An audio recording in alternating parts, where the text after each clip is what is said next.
Baghdad, the jewel of the Islamic world. The dawn of a golden age. Long before the lights of Paris shimmered along the Seine, before the Renaissance filled Europe's cathedrals with color, there was another city, one that stood as the very embodiment of civilization, a place where knowledge was worshipped, where poets and scientists walked the same streets, where faiths met not in war but in wonder. That city was Baghdad. In the 8th century, while much of Europe was lost in feudal turmoil and superstition, the Islamic world surged forward into what historians would later call its golden age. But for those who lived it, it was simply life, vibrant, curious, and full of promise. At the center of this world stood Baghdad. It wasn't just a capital, it was the mind of the empire, the beating heart of Islamic civilization, a place where the East met the West, where ancient philosophies were reborn in the Arabic tongue, and where the stars above became maps, medicines, and metaphors. This is the story of how Baghdad came to be, of the men and women who built it, of a dream carved in brick and illuminated in ink, and of a city that once lit up the world. If you value stories like this, if you believe in the importance of preserving and sharing the legacy of human civilization, consider supporting our work. The links are in the description. In the year 750, a revolution swept across the Islamic world. The Abbasids, descendants of the Prophet Muhammad's uncle, overthrew the Umayyads and claimed the caliphate for themselves. They promised a new era, one of justice, wisdom, and inclusivity. But revolutions demand more than words. They require symbols, foundations, stones, and mortar. And so, Caliph Al-Mansur, the second Abbasid caliph, made a decision that would shape the course of history. He would build a new capital. He scoured the lands for the right place. Kufa was dismissed, too tribal. Damascus was tainted by Umayyad legacy.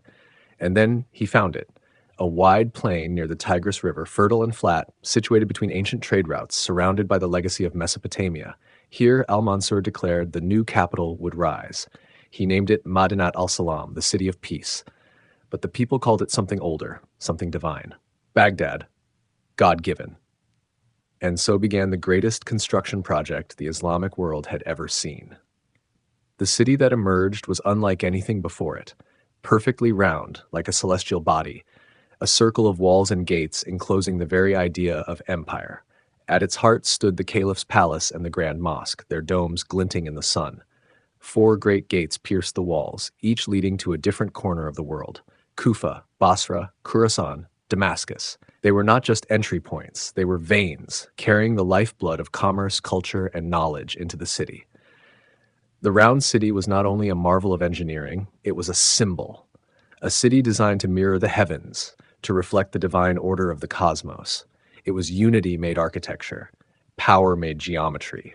More than 100,000 workers came from across the empire, engineers from Persia, architects from Syria, laborers from Egypt, craftsmen from Arabia. Bricks were forged on site, and many were taken from the ruins of Babylon itself. In just 4 years, from 762 to 766, the round city stood completed, its walls high, its heart proud. From its beginning, Baghdad was more than a city. It was a dream given form. And then it grew. Faster than anyone could have imagined, the city expanded beyond its circular walls. Neighborhoods blossomed along the Tigris. Markets overflowed with silks from China, spices from India, and glassware from Egypt. Caravans arrived from the edges of the earth, carrying stories and goods, maps, and manuscripts. At its peak, Baghdad's population soared past 1 million, greater than any city in Europe or Asia at the time. It pulsed with life, with languages, with belief. Here, a Christian monk debated astronomy with a Muslim philosopher. There, a Jewish physician copied Greek texts into Arabic. In the libraries, old scrolls whispered their secrets to young scholars. In the souks, poetry was recited alongside prices. It wasn't just commerce that flourished. It was culture. It was thought. It was the idea that knowledge was sacred and that the human mind was one of God's greatest gifts. Baghdad was a world unto itself, diverse, dynamic, and devoted to learning. The city's foundations were not just physical. They were intellectual, moral, spiritual. Caliph Al-Mansur had not simply built a new capital. He had laid the groundwork for a civilization that would shape the destiny of the world. Through Baghdad, the Abbasid vision of power and enlightenment became real. In time, Baghdad would give rise to the House of Wisdom, a place where the greatest minds of the age gathered to translate, preserve, and expand the knowledge of ancient worlds. It would become the city of Al-Khwarizmi and Al-Razi, of Banu Musa and Ibn Sina. It would birth algebra, refine optics, and chart the stars.